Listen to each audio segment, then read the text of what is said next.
তোমাদের ছোটবেলার গল্প যদি এইরকম থাকে যে আমার সাথে রিলেট করতে পারো এখন, তাহলে বুঝবো যে হ্যাঁ, তোমাদের ছোটবেলাটা অনেক সুন্দর ছিল। আর যদি না থাকে তাহলে আমারটাই শুনে নাও, আর কি করা। আমরা ছোটবেলায় মানে আমি আর আমার আপু পুতুল বানাতাম।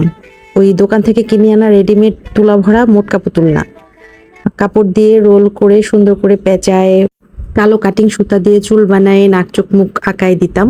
তারপরে সেই পুতুলকে শাড়ি কাপড় পরায় দিতাম। একটা মেয়ে পুতুল থাকতো আর একটা ছেলে পুতুল থাকতো।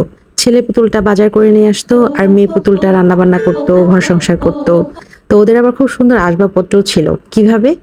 আমার নানু আপুকে অনেক সুন্দর সুন্দর স্টিলের আলমারি, ছোট ঢেকি, বেড এগুলো বানাই দিছিল। আর হাঁড়ি পাতিল তো ছিলই। সেগুলো আবার আমিও আপুর সাথে খেলতাম, উত্তরাধিকারী সূত্রে আমিও পাইছি। তো দুজনে মিলে এগুলো খেলতাম। আব্বু আবার কর্কশিট এনে দিছিল। কর্কশিট দিয়ে দোতলা বিল্ডিং বানাইছিলাম দুজনে। উপরে লিভিং রুম, নিচে হচ্ছে ড্রয়িং রুম। তো ওরা আবার সিঁড়ি দিয়ে দিয়ে টুকটুক টুকটুক করে উঠতো। তারপরে ওরা আবার রান্না বান্না করতো, মানে আমি মিছিমিছি রান্না করতাম। তার থেকেও মজার ব্যাপার হচ্ছে যে আমি এই পুতুলের বিয়ে দিছিলাম আমার বেস্ট ফ্রেন্ডের পুতুলের সাথে। আমরা শ্বশুর শাশুড়ি হয়েছিলাম।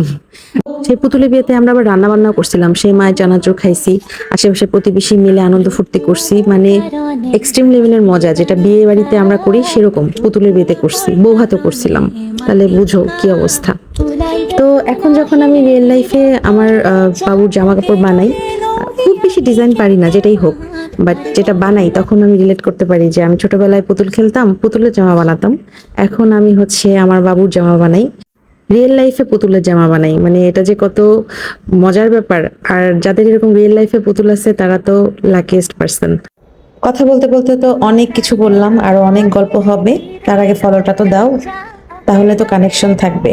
তোমরা ভালো থেকো, সুস্থ থেকো, আরো অনেক গল্প হবে। আজকের মতো এই পর্যন্তই। আল্লাহ হাফেজ। রোদ পোয়াবার কারণে মাটি